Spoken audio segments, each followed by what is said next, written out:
जी सभी बच्चों को मेरी स्क्रीन शो हो रही है? Yes Yes, sir. sir. जी सर। यस सर, हो रही है। Yes, sir. एक मिनट, अब भी खामोश हो जाएं अब आप।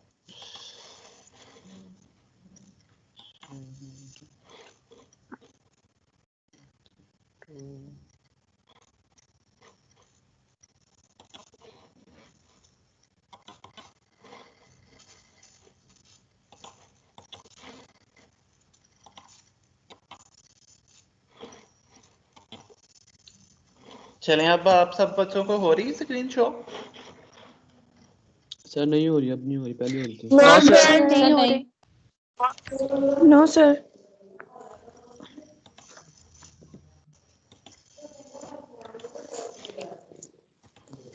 अब बताएं। No No, sir. sir. नहीं हो sir. रही। नो नहीं, सर, sir. बिल्कुल भी नहीं हो रही। सर नहीं हो रही अभी भी। एक मिनट ठहरें, एक मिनट ठहरें।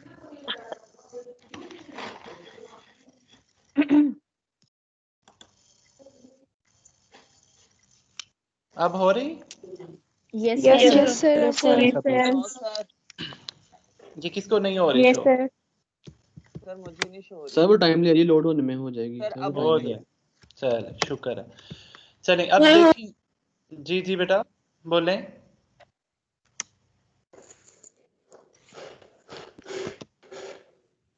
चलें, हम लोगों ने जो है वो लास्ट टाइम सिंजिंग एंड क्रॉपिंग का लेक्चर स्टार्ट किया था, जिसके अंदर हम लोगों ने जो है वो सिंजिंग देखा था। सिंजिंग, ये अपना माइक बंद कर दें जिनके भी हैंड पे प्रॉब्लम आ रहा है। ठीक है, और इसमें हम लोग जो है वो प्रोट्रूडिंग फाइबर्स को जो है वो रिमूव करते थे ताकि जो है वो फैब्रिक की सरफेस जो है वो क्लियर हो सके। और उसके बाद हम लोगों ने डिफाइन किया था कि सिंजिंग में हम लोग लूज फाइबर्स को भी जो है वो रिमूव करते हैं, और जो भी प्रोट्रूडिंग फाइबर्स होते हैं उनको भी हम लोग जो है वो फैब्रिक की सरफेस से रिमूव करते हैं। ये सिंजिंग फैब्रिक था, जो कि फैब्रिक बिफोर सिंजिंग था, और भी फैब्रिक सिंजिंग था कि बिफोर सिंजिंग उसके ऊपर काफ़ी प्रोट्रूडिंग फाइबर थे, जबकि आफ्टर सिंजिंग उसकी सरफेस बिल्कुल क्लियर है, स्मूथ है, शाइनिंग है और लस्ट्रस है। उसके बाद देखें ऑब्जेक्टिव्स देखे थे हम लोगों ने। ऑब्जेक्टिव्स में हमारे पास क्या था कि हमने देखा था कि फैब्रिक की सरफेस जो है वो इम्प्रूव होती है, कंफर्ट अच्छी हो जाती है, फैब्रिक की सरफेस क्लियर हो जाती है, ब्राइटर हो जाती है, और उसकी जो है वो पिलिंग जो है वो कम हो जाती है। उसके बाद देखें स्टेजेस ऑफ सिंजिंग। स्टेजेस मैंने आपको बताया था, यार्न लेवल के ऊपर भी कर सकते हैं, फैब्रिक लेवल के ऊपर भी कर सकते हैं, और फिनिश्ड फैब्रिक के ऊपर भी हम लोग जो है वो सिंजिंग अप्लाई कर सकते हैं। और टाइप्स ऑफ सिंजिंग मशीन में मैंने आप लोगों को 3 टाइप्स पढ़ाई थी: plate singeing machine, rotary cylinder singeing machine और gas singeing machine. Plate singeing machine में मैंने आपको बताया था कि जस्ट 2 प्लेट्स होती हैं, उनके नीचे बर्नर लगा होता है, उनके ऊपर से जो है वो इस तरह से फैब्रिक पास आउट होता है, और फैब्रिक की जो नीचे वाली सरफेस है उसके ऊपर जो भी प्रोट्रूडिंग फाइबर होते हैं वो बर्न आउट हो जाते हैं। तो इसको हम लोग बोलते हैं प्लेट सिंजिंग मशीन। ठीक है, ये 2 प्लेट्स हैं और प्लेट्स के नीचे जो है वो बर्नर लगा हुआ है, और यहाँ से जो फैब्रिक है, फीड फैब्रिक किसी रोलर से उतर रहा है और इस तरह जो है ये प्रॉपरली जा रहा है। अब इसमें क्या था कि इसमें एक तो फैब्रिक की सिर्फ एक ही सरफेस जो है वो सिंज हो रही थी। Excuse me sir. जी बोलें। सर फर्स्ट स्लाइड नजर आ रही है, आगे कुछ नजर नहीं आ रहा, बस फर्स्ट लेक्चर ही। बाकी सबके साथ भी ये इशू है क्या? Yes sir. Yes Yes, sir. sir. Yes, sir. Yes.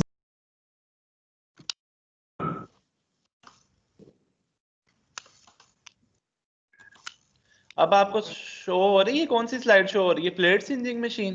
No पहले सर, वाली। No, sir. बस पहली स्लाइड ही शो शो हो रही है।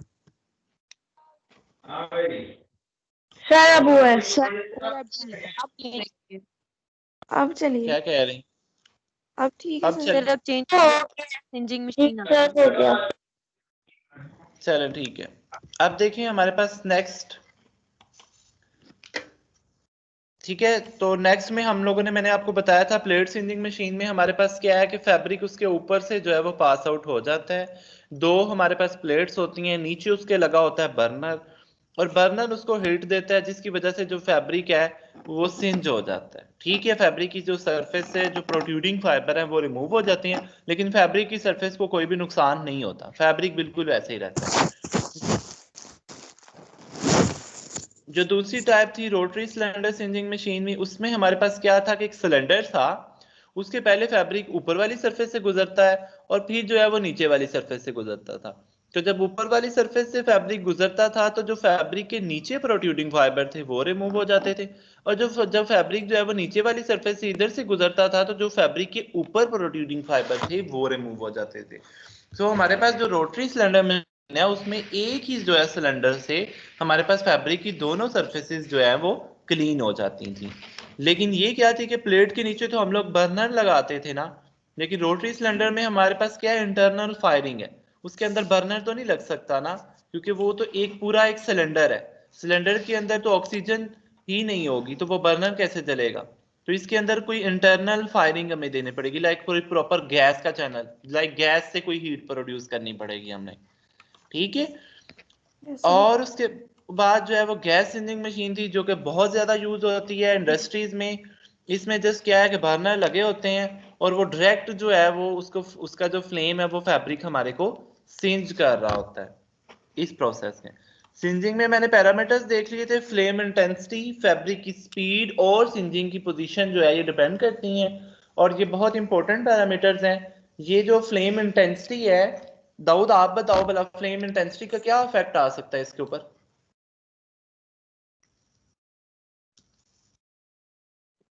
सर मेरे ख्याल में ये हमने अभी तक नहीं पढ़ा ये शायद। क्या आपका क्या ख्याल है? सर मैं कह रहा हूँ कि ये अभी तक शायद नहीं पढ़ी। ये आपने स्लाइड नहीं पढ़ी? अच्छा चले मैं बता देता हूँ। देखो अगर तो फ्लेम की इंटेंसिटी कम है ना तो हो सकता है कि जो प्रोट्रूडिंग फाइबर है वो सारे के सारे सिंज ना हो, ठीक है, वो सारे के सारे बर्न ना हो। और अगर फ्लेम की इंटेंसिटी बहुत ज्यादा है तो हो सकता है हमारे पास प्रोट्रूडिंग फाइबर तो रिमूव हो जाए लेकिन उसके साथ साथ हमारा फैब्रिक भी जो है वो बर्न आउट हो जाए। तो फ्लेम की इंटेंसिटी बहुत इंपॉर्टेंट है कि जो फ्लेम की इंटेंसिटी है वो ऑप्टिमल हो, वो मतलब मुनासिब हो, ताकि जो है वो सारे का सारा फैब्रिक भी ना जले और हमारे जो फाइबर्स हैं वो भी सारे के सारे रिमूव हो जाएं। क्लियर है? सर फ्लेम इंटेंसिटी हम खुद इसको मतलब स्टैंडर्डाइज हाँ, करते हैं या वैसे ही होती है स्टैंडर्डाइज ये? कर सकते हैं ना। फ्लेम इंटेंसिटी का यही मतलब है ना कि उसमें चूल्हा तेज है या कम है, गैस में ये होगा। और जो रोलर है उसमें प्लेट वाले में बर्नर को कम कर दो तो फ्लेम इंटेंसिटी कम हो जाएगी, और जो सर सिलेंडर वाला है उसमें हम लोग गैस की फायरिंग की कम कर दो तो सिलेंडर कम हीट अप होगा। तो सर ये जो सर आपने एक्सक्यूज सबसे मी, पहले बताया तो ये मैनुअल भी होगा ना? ये मैनुअली, हाँ, उसमें फ्लेम की इंटेंसिटी को तो हम लोगों ने मैनुअली कंट्रोल करना है ना, हम फ्लेम को पीछे से जो है वो उसको कम कर देंगे। Yes sir sir. एक बात सर ये तो फिर फैब्रिक टू फैब्रिक वेरी करता होगा। फैब्रिक को क्या होगा? Sir fabric to fabric vary करता होगा, जैसे अब कॉटन का अगर हम सींजिंग कर हाँ रहे हैं। देखें, अब हमारे पास जो लेडीज वेयर है, जो लॉन के क्लॉथ्स होते हैं वो बहुत जल्दी बर्न हो जाते हैं, ठीक है, उनके ऊपर यस प्रोड्यूसिंग सर। फाइबर भी होते हैं, तो उनके लिए हमें फ्लेम की इंटेंसिटी कम रखनी पड़ेगी। उसकी निस्बत जो हमारे विंटर वियर्स होते हैं जो कि यस हमारे सर। पास उनकी विड्थ भी काफी ज्यादा होती है, उनके लिए हम लोग फ्लेम इंटेंसिटी भी ज्यादा रख सकते हैं। Okay sir. जी आपका भी एक क्वेश्चन था, आप बोल रहे हैं स्टूडेंट, एक पीछे बोल रहे हैं। सर मेरा जी यही जी। क्वेश्चन था कि हम मतलब फैब्रिक टू फैब्रिक वेरी करता है तो हम अपनी फ्लेम इंटेंसिटी को स्टैंडर्डाइज नहीं कर सकते। नहीं मेरा कर एग्जैक्ट सकते हम लोग, वही बिल्कुल क्वेश्चन नहीं कर सकते। है। Thank you. हाँ चले। उसके बाद इसी तरह फैब्रिक स्पीड भी वैरी करेगी। अगर फैब्रिक की लाइक हमारे पास अगर समर वियर है तो फैब्रिक की स्पीड हम लोग जो है वो ज्यादा रखेंगे, क्योंकि फैब्रिक की स्पीड ज्यादा रखेंगे ना तो हीट का काम अफेक्ट आएगा कि फैब्रिक तेजी से गुजर रहा है और सिंध भी हो रहा है। लेकिन अगर फैब्रिक की स्पीड कम है तो हो सकता है रोलर जो है क्योंकि हीट उसकी ज्यादा है तो फैब्रिक बर्न आउट हो जाए। सो फैब्रिक की स्पीड भी उसके ऊपर डिपेंड कर रही होती है। समझ आ गई इस पॉइंट की? जी yes Dawood, sir. Yes sir. Dawood तुम तो रिस्पॉन्ड कर दिया करो, यस सर ये साथ साथ कोई पबजी शब्जी तो नहीं खेल रहे?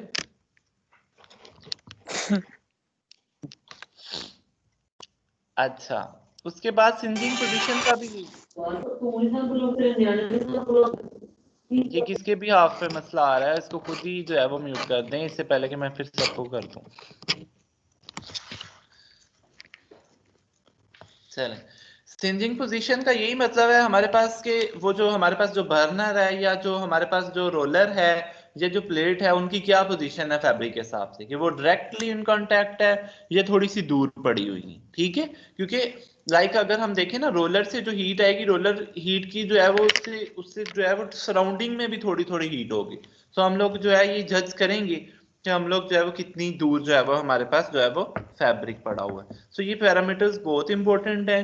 सिंजिंग के फार मैंने आपको बताया था इनकम्प्लीट सिंजिंग है, हो सकता है सिंजिंग अच्छी ना हो, वो यही मसला है ना, इन्हीं पैरामीटर्स को हमने सही सेट नहीं किया हुआ कि फ्लेम की इंटेंसिटी जो है वो लो है या उसकी हाई स्पीड है, या डिस्टेंस फैब्रिक और बर्नर का जो है वो ठीक नहीं है, या सिंजिंग की पोजीशन ठीक नहीं है, या जो फैब्रिक के अंदर जो है वो मॉइस्चर ही बहुत ज्यादा, लाइक फैब्रिक अगर बिल्कुल गीला है, ठीक है, तो उसमें जो है वो हमारे पास प्रोट्रूडिंग फाइबर बिल्कुल फैब्रिक की सरफेस के ऊपर लगे होते हैं, वो फैब्रिक की सरफेस से बाहर नहीं आए होते अगर हमारे पास फैब्रिक गीला है। तो उसके बाद जब हम लोग उसको रोलर के ऊपर से गुजारेंगे तो हमारे पास फैब्रिक सिंज नहीं होगा, बल्कि सिर्फ फैब्रिक हमारे पास ड्राई होगा।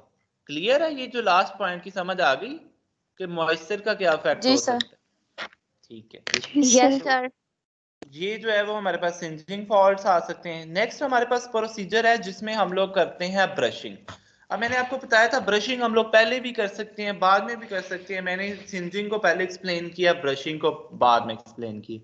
ब्रशिंग क्या है हमारे पास, कि आपने एक फैब्रिक लेना है, उसके ऊपर से जस्ट ब्रश के साथ जो है वो आप लोगों ने जो है जो प्रोट्रूडिंग फाइबर्स हैं या जो कोई मतलब हमारे पास धागे एक्स्ट्रा जो है वो ऊपर हैं, तो उनको हम लोगों ने जो है वो हम लोगों ने रिमूव कर देना है। To remove the short and loose fibre husk from the fabric surface. Husk आप लोग कहते हैं किसी मतलब के इस सेंस में आता है, कोई डर्ट में गंदगी की सेंस में आता है। Brushing is mainly done to the fabrics of staple fibre content. Staple fibre content वो वाला होता है जिसमें हमारे पास जो फाइबर है वो स्टेपल है, मतलब वो कंटिन्यूस नहीं है, वो छोटे छोटी चीजों से बना हुआ है। लाइक हमारे पास जो है वो आप लोग कॉलेज या स्कूल में जो है वो सर्दियों विंटर वियर में जो आप लोग कोट पहनते रहे हो, तो डेली बेसिस पे या मतलब 2-3 दिन बाद आप उसको ब्रश से साफ कर लेते रहे हो, तो उससे जो बुर वगैरह थी वो उड़ जाती थी, और जो मतलब उसके अंदर डर्ट भी हमारे पास जो है वो उसमें आई होती थी, वो भी कुछ ना कुछ किसी हद तक रिमूव हो जाती थी। तो वही प्रोसीजर है, मैनुअली होता है ब्रशिंग जो है हम लोग इसलिए करते हैं ताकि हमारे पास एक तो हमारे पास लूज फाइबर्स रिमूव हो सके, दूसरा हमारे पास जो है वो स्टेपल फाइबर्स रिमूव हो सके। क्लियर है? सर मेरा एक जी सवाल सर। है। जी जी बोले। सर पिछली साइड में मेरा नेट का इशू हो गया था जहाँ पे आप मॉइस्चर की बात कर रहे थे, तो सर जी एक जी बात, अगर फैब्रिक ज्यादा गीला हो तो फाइबर्स फैब्रिक के साथ अटैच हो जाते हैं जिसकी वजह से वो सही तरीके से रिमूव नहीं हो पाते। जी तो जी सर बहुत ज्यादा ड्राई हो फैब्रिक तो सर उसका क्या इफेक्ट? हाँ, अगर बहुत ज्यादा ड्राई है फैब्रिक, उसके अंदर मॉइस्चर ही नहीं है, तो उसमें हो सकता है कि जो हमारे पास लाइक कॉटन का 8.5 है ना मॉइस्चर, तो उतना हमारे पास जो मॉइस्चर है वो रहना चाहिए। अगर उतना भी कॉटन का मॉइस्चर नहीं है तो कॉटन एक किस्म की सुंगड़ना शुरू हो जाएगी एक दूसरे के साथ, मतलब उसकी सरफेस जो है एक दूसरे के साथ यान जो है वो चिपकना शुरू हो जाएंगे। तो वो उसका ये फायदा होगा कि जब यान एक दूसरे के साथ स्टिकिंग करेंगे तो वो जो प्रोट्रूडिंग फाइबर है वो उनको भी एक दूसरे के साथ अंदर स्टिक करेंगे। जब वो प्रोट्रूडिंग फाइबर भी अंदर स्टिक हो जाएंगे तो वो प्रोट्रूडिंग फाइबर रिमूव ही नहीं होंगे।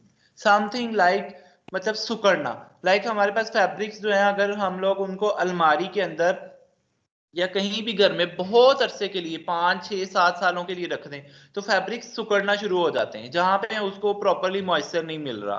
तो जब वो फैब्रिक सुकड़ना शुरू हो जाएगा फिर उसका भी ये इफेक्ट आएगा कि उसमें जो प्रोट्रूडिंग फाइबर है वो उसकी सरफेस के साथ बिल्कुल अटैच हो गए, तो वो जो है वो सिंजिंग में फिर रिमूव नहीं होंगे। ठीक है sir, thank you so much. तो ब्रशिंग एक तो मैंने आपको बेटा बता दिया कि एक तो हम लोग जो है वो मैनुअली करते हैं, मतलब कोई ब्रश लेके। दूसरा कि हम लोगों ने कोई सिलेंडर ले लिया, उसके साथ जो है वो हम लोगों ने मतलब कि कोई लूज सिलेंडर के साथ जो है वो हम लोगों ने cylinder covered with the fine spikes, उसके साथ हम लोगों ने छोटे छोटे ब्लेड लगा दिए, छोटे छोटे बिल्कुल ब्लेड। तो वो जब हम लोग फैब्रिक की सरफेस के ऊपर से फेरेंगे तो वो जो सारे के सारे जो फाइबर्स हैं वो पुल्ड आउट हो जाएंगे। ठीक है। Brushing before cropping minimizing pilling. Cropping से पहले हम लोग इसलिए करते हैं ताकि उसकी पिलिंग कम हो सके। क्रॉपिंग हमारे पास क्या होती है ये हम लोग नेक्स्ट स्लाइड में पढ़ते हैं। जी ये cropping An operation consisting of cutting the loose strands of fiber from either the surface of fabric with the sharp edge razor या scissor. इसमें ये जो है जो हमारे पास सर ये लूज वाली एंड है, स्लाइड नजर नहीं आ रही नहीं आ रही अब आप लोग? सर, अभी भी ब्रशिंग पे सर ही है। अब आ रही है? नहीं सर, अभी आई थी फिर चली गई है। अब देखें क्रॉपिंग एंड शेयरिंग। सर नहीं आई। नहीं आई सर। सर नहीं है नहीं स्टक है। एक मिनट है, शायद वो इंटरनेट का थोड़ा इशू है। अब देखें क्लास।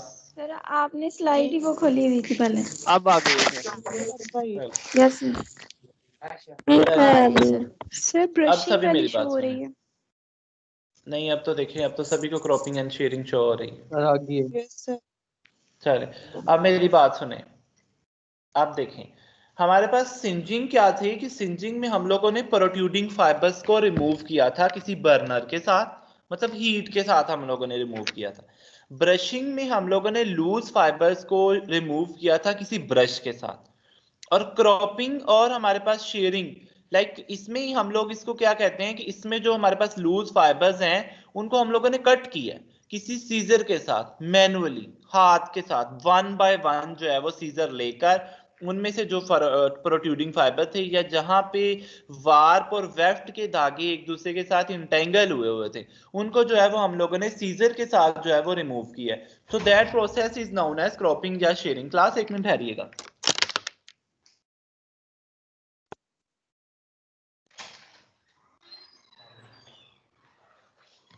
बैठ जाए लेकिन बोलिएगा।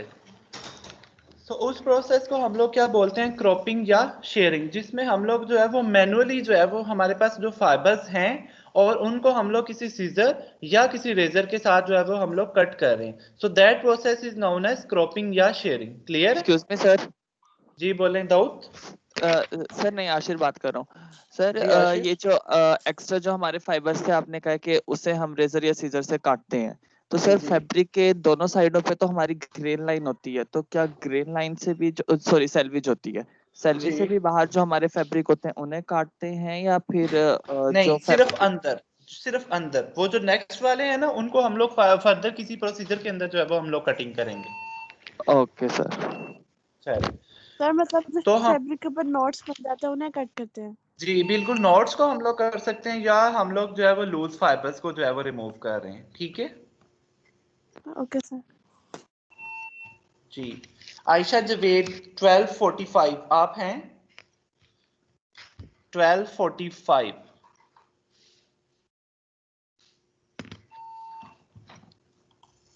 सर उनका नेट का इशू ना हो गया हो, क्योंकि बहुत ज्यादा कल से क्लासेस में बहुत ज्यादा नेट का इशू हो रहा है बच्चों का। सर मेरा आयशा नेट बंद आप हो। मुझे सर अच्छा मेरा एक चलिए। सवाल था। सर जी मैंने जी ये बोले। पूछना था कि अगर हमारा मैकेनिकल वे है तब हम थ्रू मशीन कर सकते हैं सेटिंग, तो फिर हम ये मैनुअल वे यूज क्यों करते हैं properly? हाँ, क्योंकि हम लोग जो है वो सिंजिंग में प्रोट्रूडिंग फाइबर्स जो कि ऊपर पड़े हुए हैं, जो कि जिनका फैब्रिक के साथ डायरेक्ट कोई कांटेक्ट नहीं है, उनको हम लोग जस्ट रिमूव कर रहे हैं ना। लेकिन जो हमारे पास वार्प और वेफ्ट के धागे आपस में इंटेंगल्ड है उनका तो डायरेक्ट हमारे पास फैब्रिक से कांटेक्ट है ना, तो वो तो कभी भी सिंजिंग से रिमूव नहीं होंगे। G1241 बोले अबीरा। Yes sir. जी क्या कह रही हैं आप?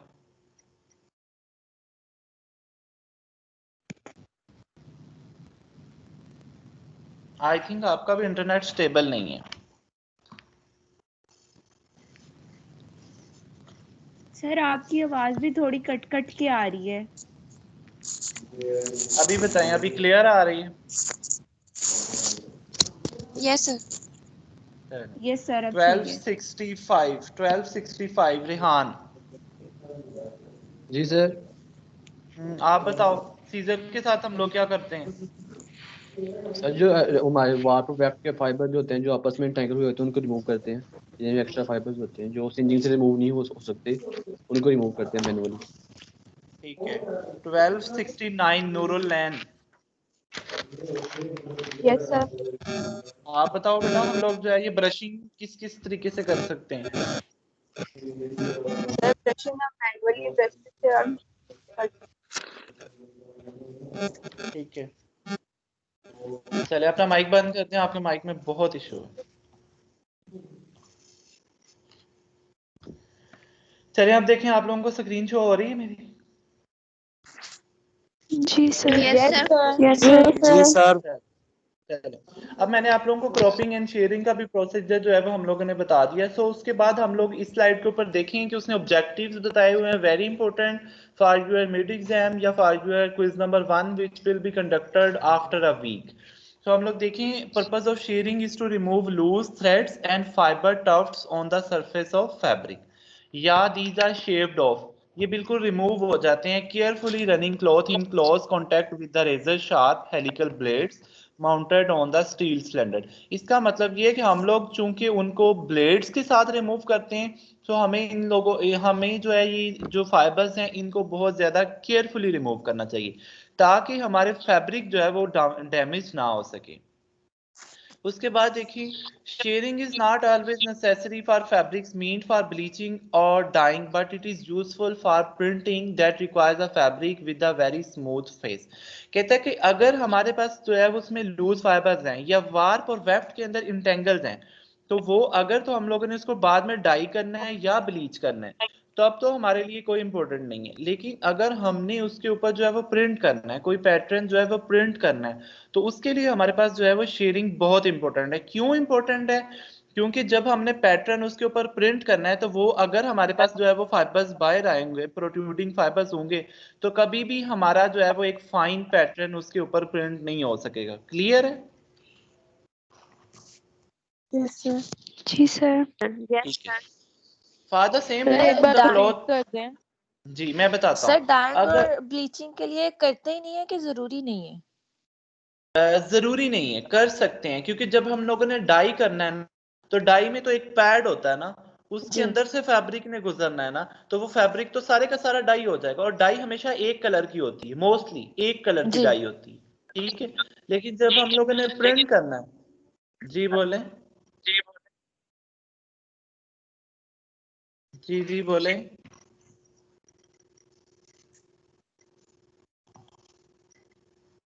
चले।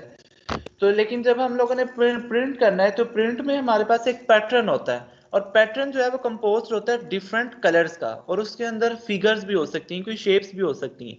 तो अगर फैब्रिक की सरफेस ही क्लियर नहीं है, उसके अंदर जो है वो प्रोट्रूडिंग फाइबर्स हैं, तो हमारे पास कभी भी एक अच्छा प्रिंट नहीं हो सकता। इसलिए जो प्रिंटिंग के लिए तो बहुत इंपॉर्टेंट है कि हम लोगों ने सिंजिंग भी करेंगे, क्रॉपिंग भी करेंगे, शेयरिंग भी करेंगे और ब्रशिंग भी करेंगे।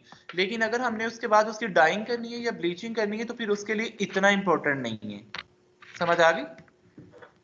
जी सर। चलें, उसके बाद देख लें, ये देखें हमारे पास जो है वो 18 स्लाइड आपको शो हो रही है। तो सर Yes, हो sir. रही है। No, sir. यस सर हो रही 18 है। स्लाइड्स के ऊपर हमारे पास No, शेयरिंग sir. ब्लेड्स हैं। जी अब जी देखिए, सर हो रही है। जी जी सर हो रही है। इसमें हमारे पास जो ब्लेड्स हैं, इनके ऊपर से हम लोग फैब्रिक गुजारते हैं। ये समथिंग लाइक ब्रशिंग की तरह का ही है, या शेयरिंग ब्लेड्स। शेयरिंग एक तो हम लोग सीजर से भी कर सकते हैं, मोस्टली हम लोग सीजर से ही करते हैं, या एक ये इस तरह के ब्लेड्स होते हैं, ये भी उसको कट करते हैं, लेकिन ये जो है वो हमेशा फैब्रिक की सरफेस को डैमेज करते हैं। सो जब भी हम लोगों ने क्रॉपिंग या शेयरिंग करनी है, हम लोगों ने एक मैनुअली एक सीजर के साथ या एक ब्लेड के साथ जो है वो फैब्रिक की सरफेस से 1 बाय 1 करके जो है वो रिमूव करना है। लेकिन जब हम लोगों ने ब्रशिंग करनी है, इस सिलेंडर के साथ भी कर सकते हैं या एक ब्रश के साथ भी कर सकते हैं।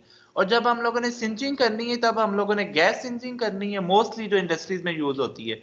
लेकिन हम लोग जो है वो प्लेट सिंचिंग मशीन और रोलर सिंचिंग मशीन भी यूज कर सकते हैं। क्लियर है? इस स्लाइड में कोई क्वेश्चन है तो आप लोग मुझसे पूछ सकते हैं।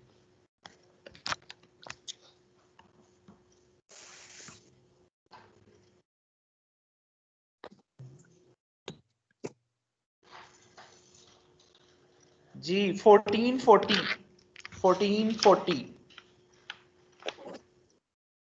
Yes sir. ज़ाहरा आप बताइए, आपको समझ आई? ब्रशिंग क्यों करते हैं हम लोग? Yes sir. क्या सर? ब्रशिंग क्यों करते हैं? सर ब्रशिंग हम शॉर्ट फाइबर्स और लूज फाइबर्स को रिमूव करने के लिए, और ये के साथ और ब्रश के साथ। 12:45 आयशा जावेद।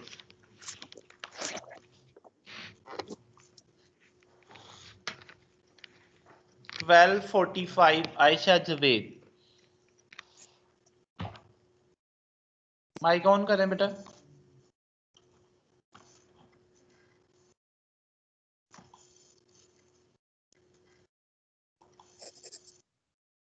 चलें, वो आई थिंक कहीं 12:47 दुरेश शवाल। माइक ऑन करें। Yes sir. प्रिंटिंग के लिए क्यों जरूरी है क्रॉपिंग और शेयरिंग? सर प्रिंटिंग के लिए इसलिए, प्रिंटिंग में एक्चुअली अगर फाइबर्स लूज फाइबर्स होंगे तो वो हमारा जो पैटर्न है वो एज इट इज उसके ऊपर नहीं आएगा, वो डिस्टर्ब होगा। तो एज कम्पेयर टू डाइंग और ब्लीचिंग, प्रिंटिंग के लिए ये बहुत ज़्यादा इम्पोर्टेंट होती है। चले, ये 1276 ये अहमद है? जी सर। तुम हो ही नहीं या तुम खामोश बैठे हो? ऐसे हो तो नहीं सकता कि तुम खामोश बैठे हो। सर देख लें फिर, ऐसे तो ना आ गया सर, मैं अभी लेट आया हूँ, थोड़ा सा लेट आया हूँ। कहाँ गए हुए थे? सर मैं सोया हुआ था। चलो कोई बात। जी सर, थैंक यू सर। चलो तुम मुझे बताओ कि हम लोग जो है वो सिंजिंग और क्रॉपिंग में क्या फर्क है? सर मैं तो सुना सुना ही नहीं सर, मैं अभी आया हूँ, अब चलो कोई सुनूंगा बात। आगे, अभी सुनूंगा आगे। चलें कोई बात। Okay sir, thank you sir. चलें, ये लेक्चर 2 था क्लास। आप लोगों का लास्ट वीक में से 2-3 स्लाइड्स रह गई थी, बाकी मैंने रिवाइज किया है। अभी हम लोग जो है वो लेक्चर नंबर 3 जो है वो स्टार्ट करेंगे। अहमद अपना माइक बंद कर दो। जी, आप लोगों को मेरी स्क्रीन शो हो रही है? Lecture number 3 desizing. Yes sir. जी सर। यस सर हो रही है। जी, डी साइजिंग हम लोग स्टूडेंट इसलिए करते हैं, हम लोगों ने जो है वो, मैंने आप लोगों को बताया था कि वीविंग के अंदर हम लोगों ने उसके अंदर जो है वो मटेरियल फैब्रिक के ऊपर जो है वो साइज मटेरियल अप्लाई किया होता है। Size material is something like starch. Ahmed क्या क्या हुआ है? अहमद अपना माइक बंद कर दो बेटा। सर आपकी मैंने तरफ कर से दिया इशू आ माइक रहा बंद। है? ये कब किस का बंद कर स्टूडेंट की दिया तरफ से इशू आ रहा है? Excuse me sir. जी जी। सर जो हम साइजिंग मटेरियल है वो हम यान पे नहीं करते कि वो वीविंग के दौरान यान टूटे ना, आप कह रहे फैब्रिक पे अप्लाई कर? जी जी, यान के ऊपर ही अप्लाई करते हैं ना, लेकिन फैब्रिक तो वीविंग में ही बनता है ना। लेकिन सर वीविंग से पहले करेंगे ना कि वीविंग के दौरान ना टूटे, आप कह रहे जी फैब्रिक तो फिर बिल्कुल। वो बन गया। फैब्रिक की वो एक शीट होती है, वार्प यान की शीट होती है, सिर्फ वार्प यान के ऊपर जो है वो अप्लाई की जाए, उसको हम लोग फैब्रिक शीट बोल सकते हैं, लेकिन अप्लाई तो वो यान के ऊपर ही होता है। ठीक है सर। ठीक। तो हम लोग क्या करते हैं कि इस समथिंग लाइक स्टार्च, ये स्टार्च होता है, स्टिकी सा एक मटेरियल होता है, ताकि हमारा फैब्रिक है वो लूम्स के अंदर जो है टूटे ना। क्योंकि हमारे जो धागे हैं, एक तो हमारे धागे बहुत ज्यादा होते हैं, लाइक हम लोग अगर 2 मीटर का फैब्रिक बना रहे हैं ना, तो उसमें तकरीबन 5000-6000 जो है वो हमारे पास धागे होते हैं। तो अगर वो हम इसी तरह जो है वो लूम्स में से चला देंगे, तो समटाइम क्या होता है कि उसमें से धागे टूट जाते हैं। जब हमारे पास धागे टूट जाते हैं तो जो हमारे पास फैब्रिक बनता है उसमें हमारे पास मिस एंड आता है। मतलब हमारे पास पूरी फैब्रिक की लेंथ में वो एंड ही मिस होता है, जहां से हमारे पास धागा टूट गया होता है। तो हम लोग इस प्रोसीजर को जो है वो, इससे बचने के लिए उसके ऊपर जो है वो साइजिंग मटेरियल अप्लाई करते हैं। Sizing material is something like starch. जी जी बोले। सर अभी तक लेक्चर 3 वाली स्लाइड आ रही है, अगली स्लाइड शो नहीं हो रही है अभी तक। मैंने आगे स्लाइड मूव भी नहीं की, अभी मैं जस्ट उसका इंट्रोडक्शन दे रहा हूँ, डोंट वरी। तो अहमद अब तुम अच्छे तरीके से सुनना, क्योंकि लास्ट पे तुमसे मैंने क्वेश्चन करने हैं। इंशाल्लाह सर। जी, तो हम लोग क्या करते हैं कि उसमें जो है वो साइज मटेरियल जो स्टार्स हम लोगों ने वीविंग के अंदर अप्लाई किया हुआ था, अब हम लोगों ने उसको रिमूव करना है, क्योंकि अब हमारे पास ज़रूरत नहीं है। और वो एक तो वो स्टिकी सा मटेरियल होता है, लाइक समथिंग जिस तरह फैब्रिक के ऊपर माया लगी हुई है, तो वो इतना कंफर्टेबल नहीं होता, तो हम लोगों ने उसको रिमूव करना ही होता है। तो जो उसको रिमूव करने का जो प्रोसीजर है उसको हम लोग बोलते हैं डी साइजिंग। ठीक है, सभी बच्चों को समझ आ गई है कि डी साइजिंग होता क्या है? जस्ट अभी मैंने ओवरव्यू दिया उसका। जी जी सर। चले, the objective is to remove the from the gray fabric the size which has been applied during the weaving, जो कि हम लोगों ने weaving के दौरान अप्लाई किया, and thus to make the fabric ready for further process, और इसलिए अप्लाई किया था ताकि जो है वो फैब्रिक जो है वो हमारे पास बन सके। लेकिन अब हम लोगों ने उसको रिमूव करना है ताकि हमारे पास जो फैब्रिक है वो फर्दर प्रोसेसेस के अंदर जो है वो यूटिलाइज हो सके, ताकि फैब्रिक की इजीली डाइंग हो सके, उसकी जो है वो हमारे पास ब्लीचिंग हो सके। तो इसके लिए जो है वो हम लोग जो है वो डीसाइजिंग करते हैं। Desizing is a process in which the size applied to the warp yarn before weaving is removed. Before weaving से पहले जो है वो warp yarn की शीट के ऊपर जो हम लोगों ने साइज अप्लाई किया होता है उसको रिमूव करते हैं to facilitate the penetration of dyes, ताकि डाइस जो है वो धागों के अंदर जो है वो अंदर तक पेनिट्रेट हो सके। अगर हम लोगों ने जो है वो डीसाइजिंग नहीं की तो उसके ऊपर तो साइज मटेरियल लगा रहेगा, स्टिकी सा जो है वो हमारे पास वैक्स या स्टार, तो हमारे पास जो डाई है वो सिर्फ यान के ऊपर रहेगी। तो एक दो वाशिश के बाद जो है वो हमारे फैब्रिक से ऊपर से डाइंग उड़ जाएगी, तो हम लोग कहेंगे डाइंग ही अच्छी नहीं हुई। तो वो क्यों नहीं अच्छी हुई? क्योंकि हम लोगों ने उसकी डी साइजिंग ही नहीं की थी। जब हम लोग डी साइजिंग उसकी कर लेंगे उसके बाद हम जब फैब्रिक को डाई करेंगे तो फैब्रिक के एक एक यान के अंदर जो है वो डाई जो है वो अच्छी तरीके से पेनिट्रेट होगी, और जो फैब्रिक के ऊपर डाइंग होगी वो लॉन्ग लास्टिंग होगी, वो फिर काफी अरसे तक काफी वाशिश तक फैब्रिक के ऊपर से रिमूव नहीं होगी। समझ आ गई बच्चों? Yes sir. ठीक है जी सर। जी। Starch is converted into water soluble form. एक तो ये कि हम लोगों ने स्टार्च अप्लाई किया हुआ था वीविंग में जो है वो साइजिंग के लिए, तो अब हम लोगों ने जो है वो डी साइजिंग में सबसे पहले उसको वाटर सोल्यूबल बनाना है, क्योंकि हम लोगों ने उसको किसी ऐसे तरीके से रिमूव करना है मोस्टली जो है वो वाटर यूज करके, ताकि वो इजीली रिमूव हो जाए। तो हम लोगों ने सबसे पहले जो है वो उसको वाटर सोल्यूबल बनाना है। ठीक है। Synthetic sizes are removed during the scouring, solubilization, sponification and emulsification. Synthetic sizes हमारे पास एक तो हमारे पास स्टार्च जो है बच्चों वो नेचुरल है, वो तो हमें नेचुरली मिलती है, ठीक है। लेकिन कुछ सिंथेटिक साइजेस भी होती हैं जो कि हम लोगों ने खुद बनाई होती हैं। तो वो कहता है कि एक तो डीसाइजिंग के अंदर तो रिमूव होती ही हैं, लेकिन कुछ ना कुछ उनका हिस्सा स्कवरिंग में, सोलोबलाइजेशन में, स्पोनिफिकेशन में और इमल्सिफिकेशन में भी रिमूव होता है। जी कोई स्टूडेंट क्वेश्चन कर रहे हैं, बोलें क्या मसला है? 1277 आप अपना माइक बंद करें। सर पिछला पॉइंट रिपीट कर देंगे, नेट इशू हो पिछला गया पॉइंट था। रिमूव हो वो मैं रिपीट कर देता हूँ, आप अपना माइक बंद कर दें। और किसकी तरफ से इशू आ रहा है?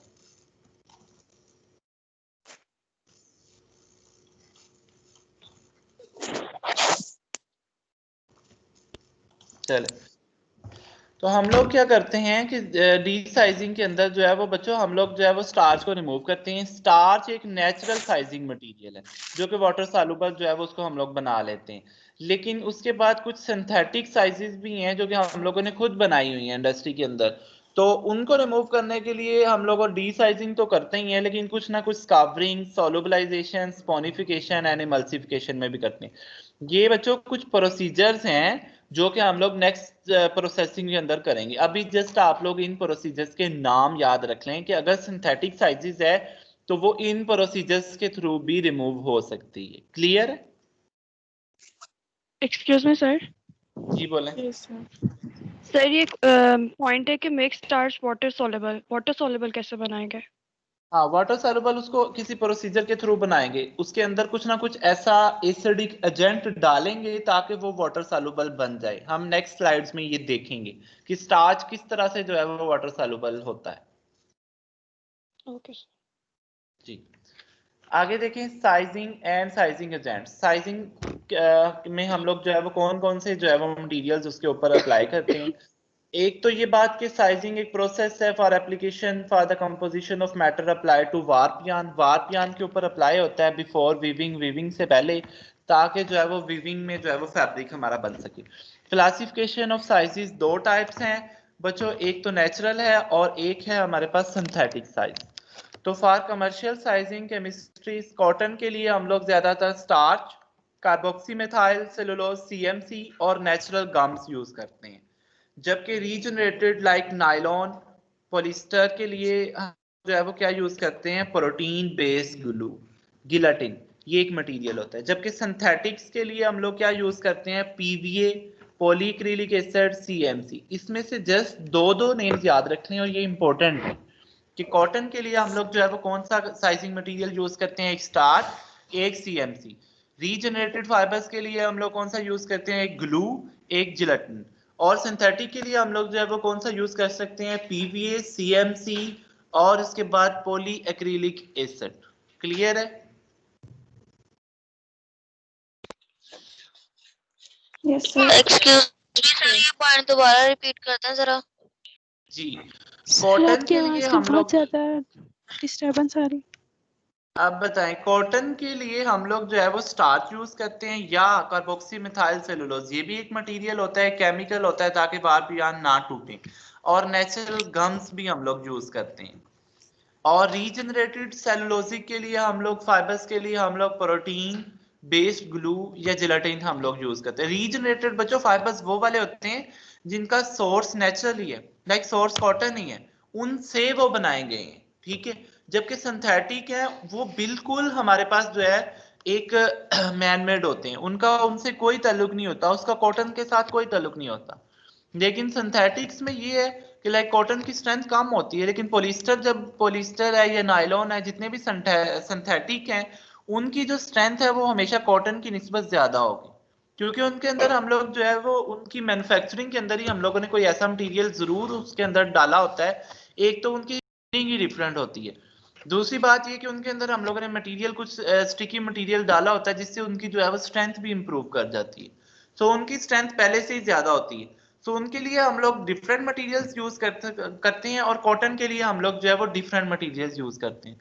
सो ये इंपॉर्टेंट क्वेश्चन है, पेपर में आ सकता है कि कॉटन के लिए क्या क्या साइजिंग मटेरियल हो सकते हैं, रीजनरेटेड सेलुलोजिक फाइबर्स के लिए कौन कौन से सेलुलोजिक मटेरियल हो सकते हैं, और सिंथेटिक फाइबर्स के लिए कौन कौन से सेलुलोजिक मटेरियल हो सकते हैं। Clear? Yes sir. Yes sir. जी सर। टाइप्स ऑफ डीसाइजिंग में देखिए बच्चों, 3 टाइप्स है हमारे पास। पहली बात है, पहली चीज है हाइड्रोलिटिक, दूसरी है ऑक्सीडेटिव और तीसरी है नॉवल मेथड। हाइड्रोलिटिक की आगे 3 टाइप्स हैं, रूट स्ट्रीप मेथड, एंजाइमेटिक और एसिड स्ट्रीप। ऑक्सीडेटिव की भी 3 हैं, क्लोरीन, क्लोराइड और ब्रोमाइड। नॉवल में भी आगे 3 टाइप्स हैं, solvent, low temperature plasma treatment और डीसाइजिंग 2000। सो ये इनकी 3 टाइप्स हैं, ये इनका फ्लो प्रोसीजर है। लाइक अगर पेपर में क्वेश्चन आए ना, write the flow procedure of the types of desizing and their again minor types, तो आप लोगों ने ये वाला फ्लो चार्ट बनाना है। Okay sir.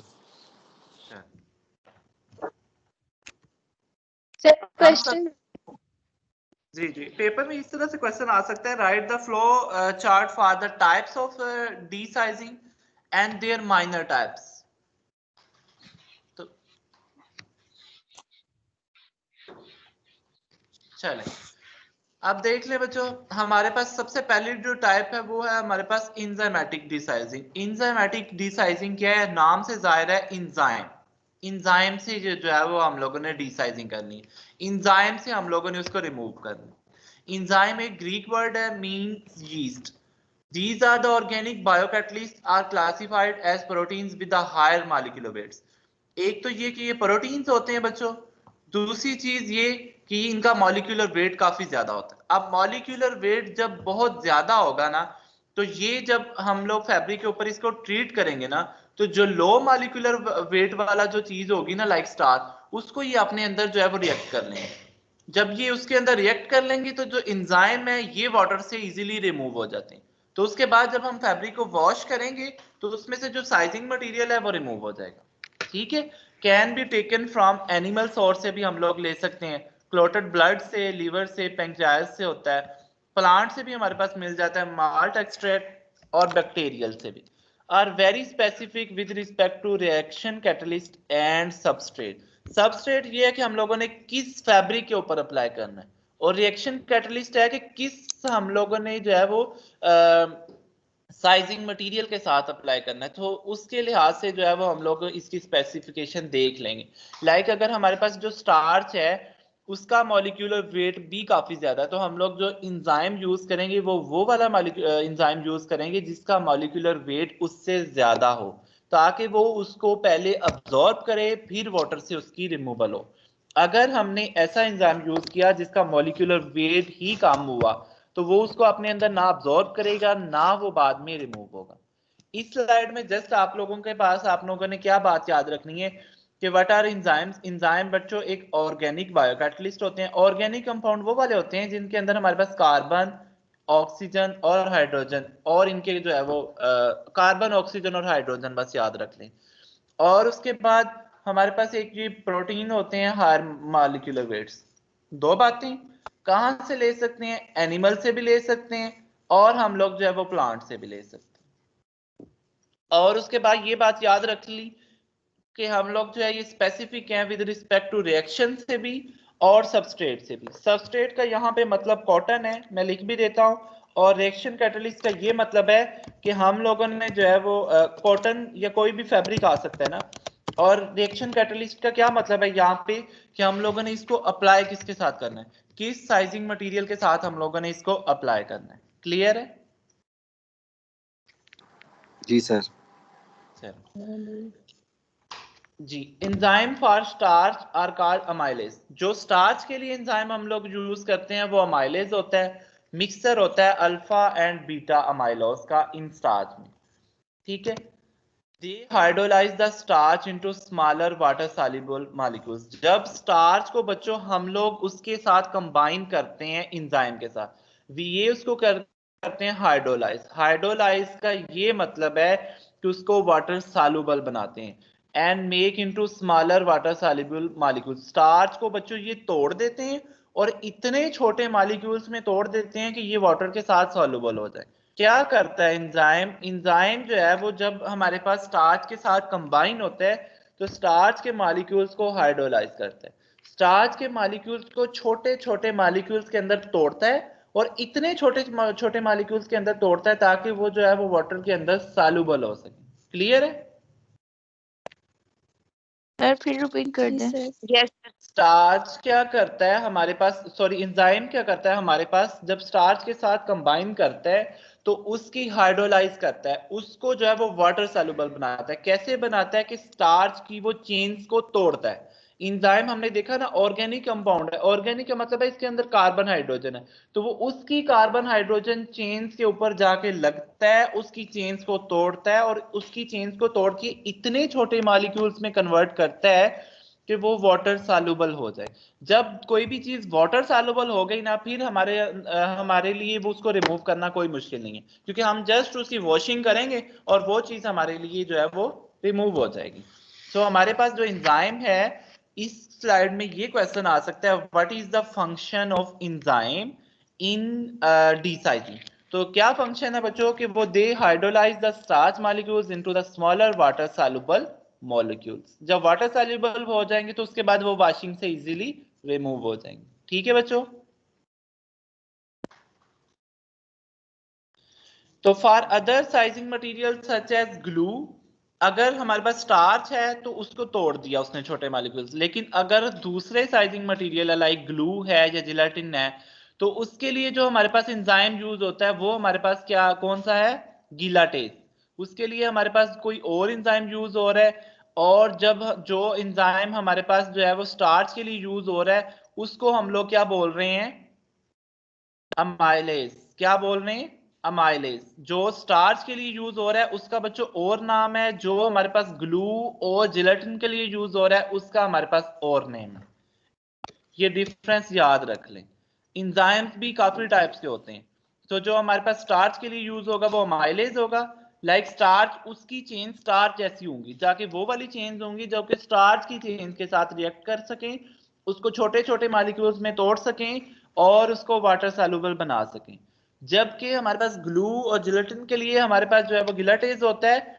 ये क्या होता है कि इसकी चेन्स उन जैसी होती हैं ग्लू और गिलाटिन की, ये उनको तोड़ता है और फिर आगे उनको कन्वर्ट कर देते हैं। इनको मैंने हाईलाइट भी कर दिए। आगे देखिए, for starch lubricant mixture lipase is used along with the amylase. लेकिन अगर हमारे पास स्टार्च और लुब्रिकेंट दोनों लगाए हुए, स्टार्च भी लगाई हुई है और ग्लू भी लगाया हुआ, मतलब कॉम्प्लेक्स बनाया हुआ है। धागे कुछ ऐसे थे जो कि बहुत जल्दी टूट जाते थे, जो कि स्टार्च से भी टूटते थे। तो फिर हम लोगों ने स्टार्च को किसी लुब्रिकेंट के साथ कंबाइन किया। लुब्रिकेंट हमारे पास यहाँ पे कोई ग्लू हो सकती है, तो उसके लिए जो हमारे पास एंजाइम होता है वो लाइपेज होता है। ठीक है, 3 टाइप्स ऑफ एंजाइम मैंने बताई, आप लोगों ने जस्ट इनके नाम याद रख लें। और फंक्शन इनका यही है कि ये उनकी चेन्स के साथ रिएक्ट करता है, उनको छोटे छोटे मॉलिक्यूल्स में तोड़ता है और इतने छोटे छोटे मॉलिक्यूल्स में तोड़ देता है ताकि ये वाटर सॉल्युबल हो जाए। तो एंजाइम्स जो हैं उनके लिए जो है वो हमारे पास क्या थे, अमाइलोज, और उसके बाद जो है वो ग्लू के लिए गिलाटेस, और हमारे पास स्टार्च और लुब्रिकेंट जहां पे मिक्सर था वहां पे लाइपेज। ठीक है बच्चों, क्यों है अहमद? जी सर, जी सर सुन रहा हूँ। जी सर।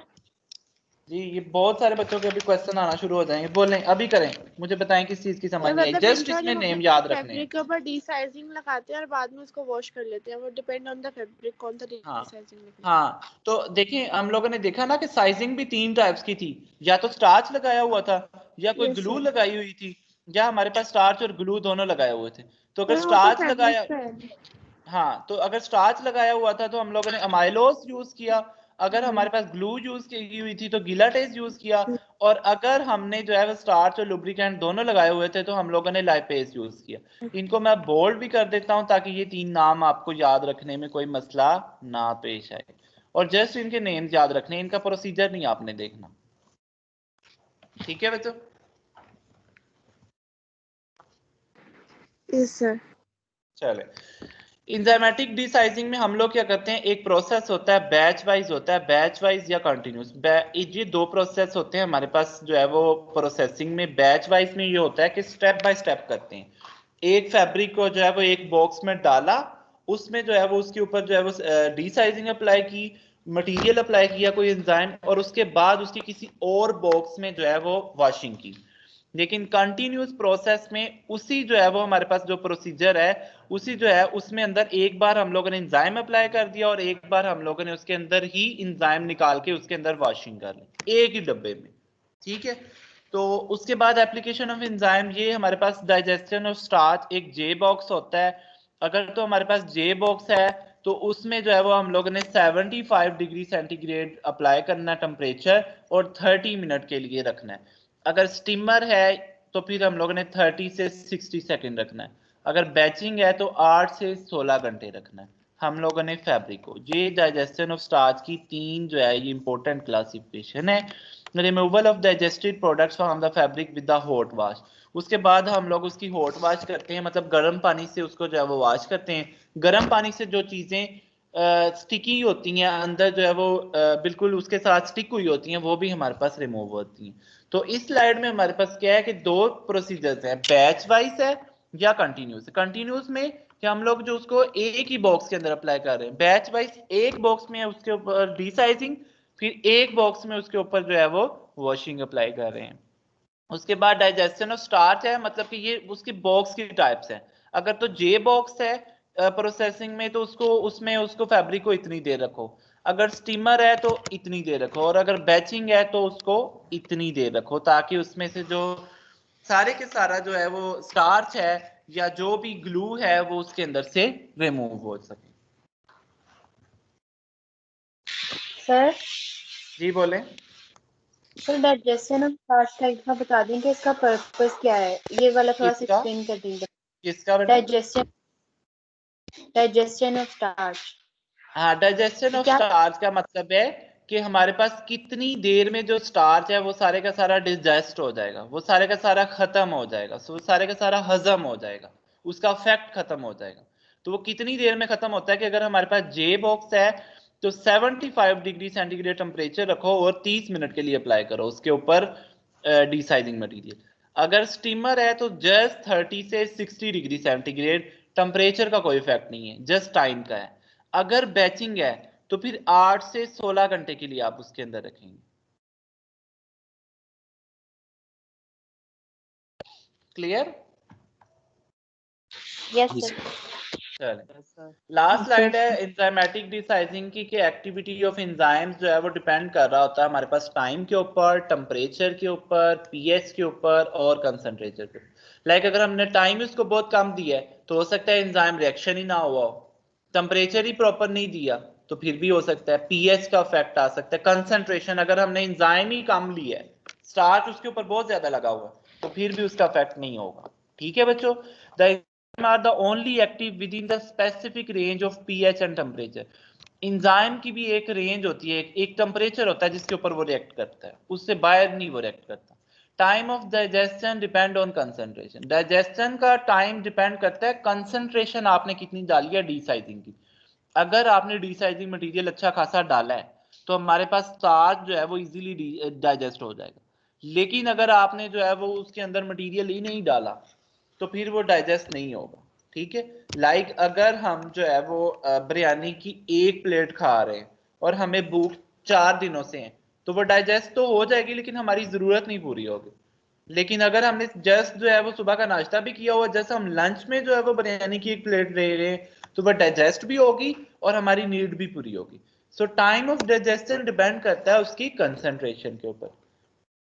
और टेम्परेचर का क्या इफेक्ट होता है, क्योंकि बच्चों जितने भी केमिकल रिएक्शन होते हैं ना, जब हम लोग टेम्परेचर इंक्रीज करते हैं तो हमारे पास केमिकल रिएक्शन फास्ट होना शुरू हो जाता है। लाइक वाटर है ना, वाटर को आप लोग हीट करते हो ना, उसका टेम्परेचर इंक्रीज करते हो ना, तो वाटर बॉयल होना शुरू हो जाता है और वेपोरेट हो जाता है, मतलब उसके अंदर केमिकल रिएक्शन हो जाता है। इसका मतलब केमिकल रिएक्शन के लिए आपको टेम्परेचर चाहिए, इसीलिए हम लोग उसके अंदर जो है वो 75 डिग्री सेंटीग्रेड टेम्परेचर रखते हैं ताकि हमारे पास जो है वो इजीली जो है वो रिमूव हो सके। क्लियर? Excuse me sir. जी बोलें सर, टेम्परेचर की इंक्रीज करने से डिक्रीज करने से केमिकल की पीएच पे या कंसंट्रेशन पे कोई इफेक्ट नहीं पड़ेगा?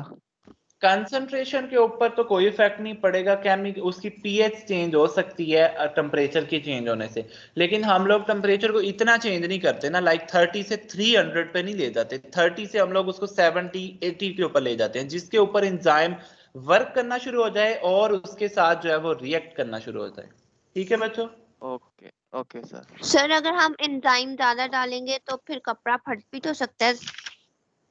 जी बिल्कुल फट सकता है, लेकिन हम लोग उसकी ऑप्टिमल अमाउंट यूज करेंगे आयशा। ठीक है, ओके सर। अमाउंट्स का, रेसिपीज का हमारे से कोई कंसर्न नहीं है, ये इंजीनियरिंग वाले देखेंगे। आप लोगों के कोर्स में इसका रेसिपीज का कोई कंसर्न नहीं है, आप लोगों ने जस्ट जो है वो टर्म्स को जो है वो सीखना है कि क्या क्या टर्म्स होती हैं।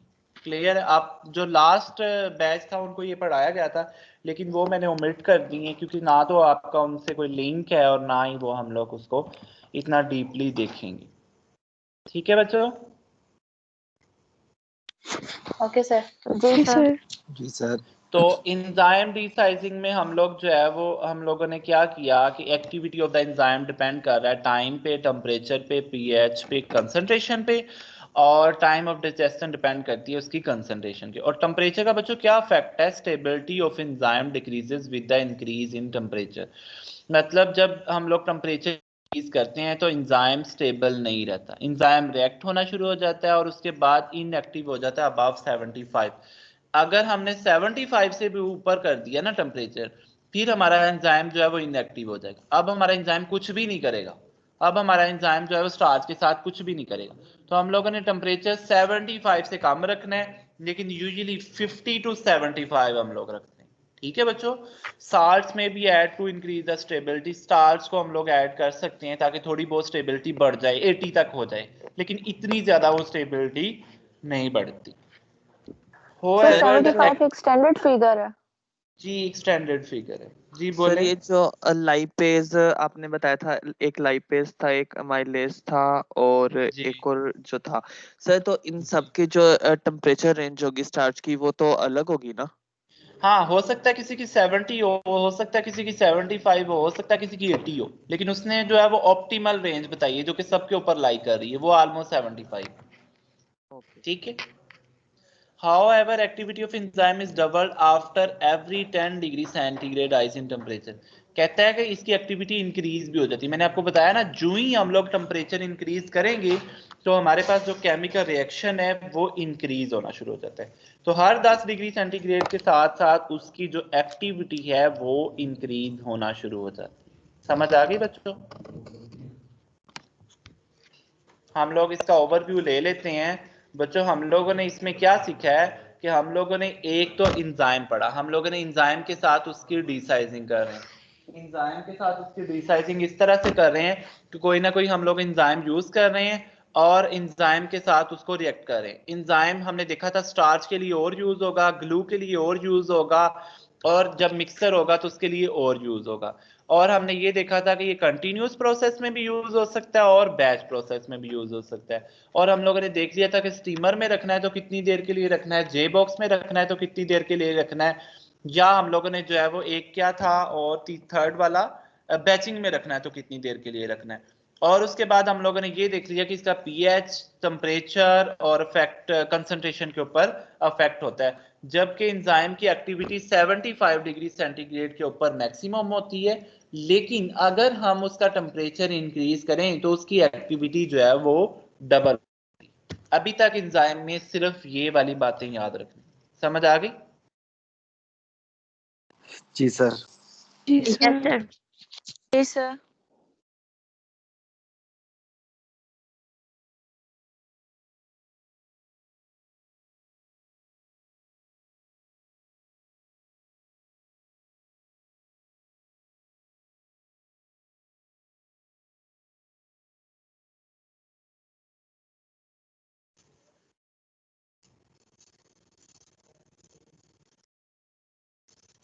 जी, इस बात की समझ आ गई आप लोगों को? Yes sir. चलें, सर जी सर। अब देखिए सर जी बस नेक्स्ट कर उसके टाइप है एसिड डिसाइजिंग। अच्छा चले, एसिड डिसाइजिंग हम लोग नेक्स्ट में पढ़ लेंगे, ऑक्सीडेटिव पढ़ लें, ये जस्ट एक ही स्लाइड का है। ऑक्सीडेटिव में हम लोग क्या कोई ऐसा प्रोसीजर यूज करना है ताकि उसकी जो है वो ऑक्सीडेशन हो सके, ठीक है। Here the starch molecules are broke down to the water soluble by oxidation। बच्चों ऑक्सीडेशन का ये मतलब होता है कि उसको ऑक्सीडाइज करना, उसमें जो है वो ऑक्सीजन लेकर आना, एडिशन ऑफ ऑक्सीजन। जब हम लोग उसके अंदर ऑक्सीजन लेकर आ जाते हैं तो उसका ये फायदा होता है कि वो वाटर के साथ रिएक्ट करती है, क्योंकि वाटर के अंदर कितनी चीजें होती हैं, एक हाइड्रोजन होता है, एक हमारे पास उसके अंदर सॉरी 2 हाइड्रोजन होते हैं और एक ऑक्सीजन होता है। तब जब हम उसके अंदर भी ऑक्सीजन ले आएंगे तो वो वाटर के साथ इजीली रिएक्ट करेगी। तो इसमें हम लोग किस स्टेप के साथ चलते हैं, ऑक्सीडेशन के साथ चलते हैं, ठीक है बच्चों। थ्रू द यूज ऑफ कोई ऑक्सीडेंट यूज करते हैं, डीसाइजिंग ऑफ कॉटन। हाँ, हम लोग इसमें अंदर ऑक्सीडेशन करते हैं। ऑक्सीडेशन क्या है, एडिशन ऑफ ऑक्सीजन। जब हम लोग उसके अंदर ऑक्सीजन उस मॉलिक्यूल उस स्टार्च के अंदर ऐड कर देंगे तो फिर वो इजीली वाटर के साथ रिएक्ट करके रिमूव हो जाएगी। हम लोगों ने उसके बाद वॉश ही करना है ना उसको रिमूव करने के लिए डीसाइजिंग के बाद। तो जो हम लोग इसके अंदर जो है वो उसकी ऑक्सीडेशन करते हैं, उसके मॉलिक्यूल्स को ब्रेक डाउन करते हैं और वाटर सॉल्युबल बनाते हैं बाय ऑक्सीडेशन, उसके अंदर ऑक्सीजन जो है वो ऐड करके। Through the use of oxidant, oxidant जब हम यूज करते हैं तो desizing of cotton is widely accepted but their large scale industrial application is yet to be exploited. कहता है कि ये एक्सेप्टेड तो है, इस तरह से साइजिंग तो रिमूव हो जाती है, लेकिन इंडस्ट्री के ऊपर ये नहीं हो रही। क्यों नहीं हो रही? क्योंकि हमारे पास जो ऑक्सीडेंट मटेरियल्स हैं वो बहुत कम है, बहुत कम मटेरियल्स हैं जो कि उसकी ऑक्सीडेशन करते हैं, ठीक है, और उसकी ऑक्सीडेशन प्रॉपर्ली होती भी नहीं, तो वो बाद में रिमूव भी नहीं होता, तो इसलिए हम लोग इसको नहीं करते। The most common important aspect of oxidation agent they can be applicable to the wide range of fabrics। हर तरह की फैब्रिक के ऊपर अप्लाई होता है। The size content which is often not known। और अगर साइज कंटेंट हमें पता ही नहीं है कि उसके अंदर साइज कंटेंट कौन सा लगा हुआ है, नॉट नोन, हमें पता ही नहीं है, तो फिर हम लोग ये जो है वो ऑक्सीडेटिव कर सकते हैं, ताकि हो सकता है कि उसकी ऑक्सीडेशन हो जाए और वो बाद में रिमूव हो जाए। Sodium hypochloride, sodium hypobromide and sodium potassium persulphate, ये तीन एक ऐसे मटेरियल हैं जो कि उसकी ऑक्सीडेशन करते हैं और उसको रिमूव करते हैं। क्लियर है क्लास? ये तीन ऐसे मटेरियल हैं जो कि उसकी ऑक्सीडेशन करते हैं। This method is not use much either because it degrades cellulosic fabrics.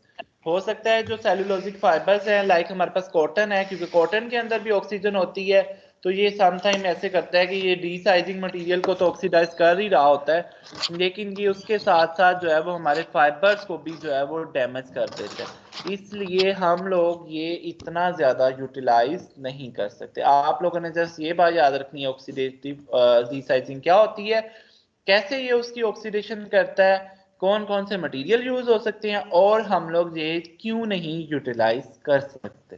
ठीक है बच्चों, जो एसर डीसाइजिंग की 3 स्लाइड्स हैं वो अभी कर लें या नेक्स्ट लेक्चर में देख लेंगे? सर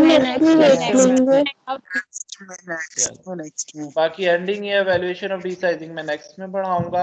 अभी आपको जो जो क्वेश्चंस हैं वो आप मुझसे डिस्कस कर लें। सर आप एक थोड़ी सी टाइप को वाली स्लाइड कर सकते हैं, मैंने कुछ देख। अच्छा स्लाइड्स को करते हैं। सर ये जो एंजाइम का प्रोसेस है ये ज्यादा टाइम कंज्यूमिंग होगा ना इसकी ऑक्सीडाइजिंग के निस्बत? हाँ, एंजाइम वाला ज्यादा टाइम कंज्यूमिंग होता है, सही कह रहे हैं। 1 बाय 1 क्वेश्चन करें। ये पीछे से क्यों शोर आ रहा है?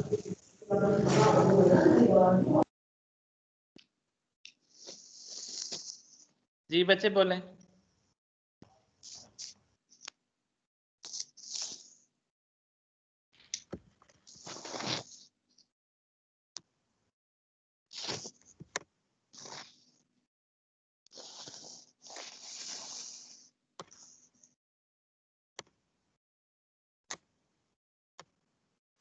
कोई क्वेश्चन है?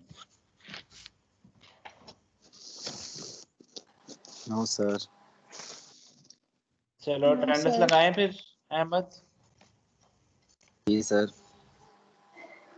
एक्सक्यूज मी सर, सर आपसे बोलना था कि लास्ट लेक्चर जो हम लोगों ने लिया था उसकी रिकॉर्डिंग चाहिए थी, उसमें कुछ पॉइंट्स थे जो नोट करने थे हम लोगों ने। चलो उसकी रिकॉर्डिंग आपको मिल जाएगी बेटा।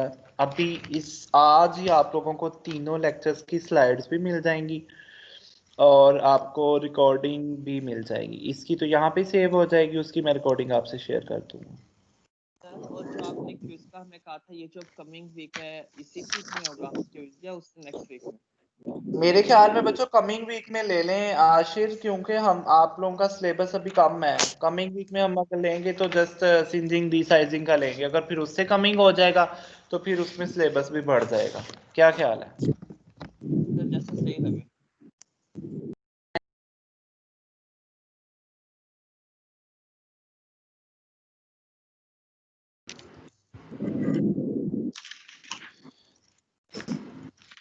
चलो 1239 present sir. 1240 Abdullah present sir. Present sir. आप पूरे लेक्चर में बोले नहीं हो। बताओ एंजाइम हम लोग कौन कौन से यूज कर सकते हैं, एंजाइम डीसाइजिंग, और कौन कौन से हमने टाइप्स पढ़ी हैं, चलो ये बताओ। सर वो जिसमें हम लोग वो तो आते हैं, उसका जो स्ट्रक्चर तो आते हैं और मतलब नाम तो उसके काफी मुश्किल हैं। चलो आप नाम ही बता दो। ऐसा इस तरह से याद नहीं है। 1241 नेक्स्ट लेक्चर में मैंने आपसे सुनना है, मैंने आपके नाम के ऊपर स्टार भी बना लिए, इसको पढ़ के आना। 1242 yes of course sir. Present sir. जी एमन आप बताएं, हम लोग कौन कौन सी 2 टाइप्स पढ़ी हैं? सर आपकी आवाज नहीं आ रही। कौन कौन सी 2 टाइप्स हम लोगों ने पढ़ी हैं?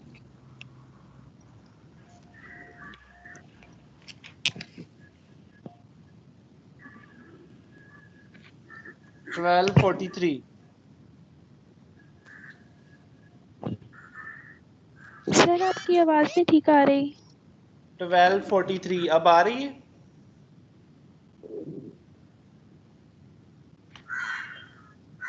हेलो सर आपकी आवाज बहुत कट कट की आ रही है। 1244 अब आ रही है? Present sir. सर 1243 मैं हूँ सर, इसे जो लास्ट आपने बोला है वो 1243 मेरा ही है। ओके 1245 1246 दाऊद तो है। Present sir.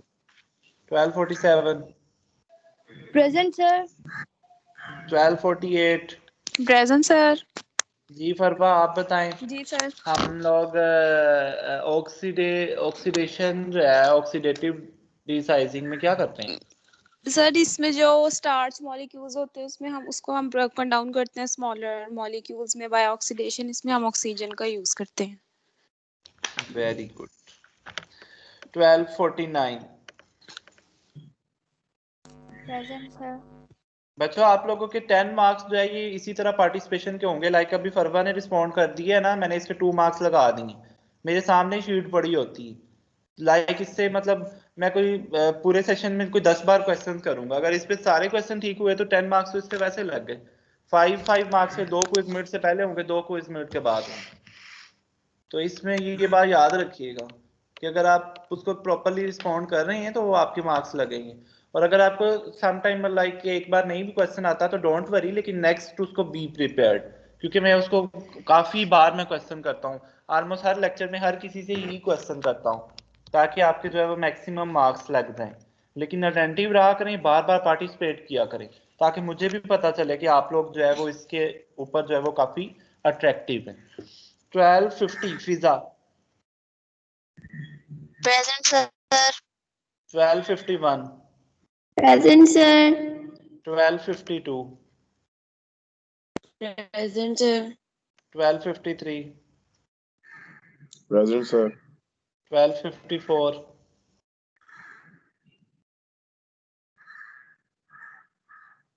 1255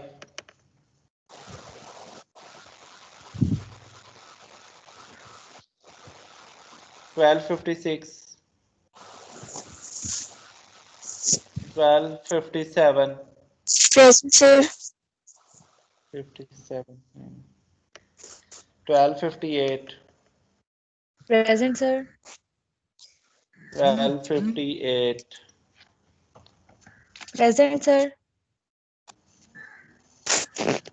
yes 1258 desizing क्यों करते हैं हम लोग? Sir present. जी सर। डी साइजिंग क्यों करते हैं? सर डी साइजिंग हम इसलिए करते हैं सर, हम अपने सर आके हमारा जो डाई होता है वो हमारा इजीली फाइबर्स के अंदर रिएक्ट कर सके सर। इसमें हम लोग स्टार्च वगैरह यूज करते हैं जिससे हम छोटे छोटे मॉलिक्यूल्स बना के हम लोग उनको वाटर सोल्यूबल बनाते हैं ताकि वो हमारे फाइबर के जो थ्रेड्स हैं वो इजीली सोल्यूबल हो सके उसके अंदर। 1260 डाई जो हमारे Khadija. Present sir. 1262 present sir. 63 present sir. 65 64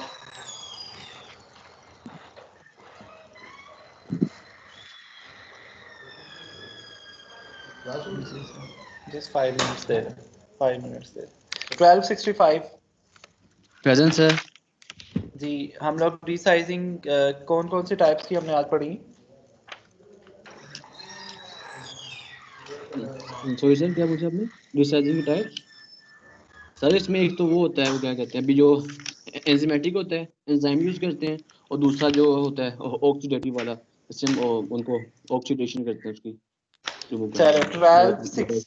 1266 present sir. 1267 present sir. 1268 present sir. 1269 70 71 73 present present sir. Sir. Present. Okay 73 भी 74 प्रेजेंट सर। 71 प्रेजेंट। जी मैंने लिख लिया 75 प्रेजेंट सर। 76 हाँ ये तो एब्सेंट है। Present sir. Sir present sir. 74 present है। 76 तो नहीं है ना? सर प्रेजेंट हूँ। पता है मुझे तुम्हारा। 1277 माफी दे दे sir. Present sir. 1278 present sir. जी 1279 इधर चले गए 1280 present sir. 1281 1282 present sir. 51 79 1405 1440। Okay बच्चों, थैंक यू सो मच। जो भी क्वेश्चन हुए वो आप लोग मुझे ग्रुप 1351 जी लग गई है, ग्रुप में कर लें बच्चों। Thank you so much. जो भी क्वेश्चन होता है ग्रुप में कर सकते हैं, कॉल कर सकते हैं, ग्रुप में आप मुझसे डिस्कस कर सकते हैं। अल्लाह हाफिज। अल्लाह हाफिज। अल्लाह हाफिज। अल्लाह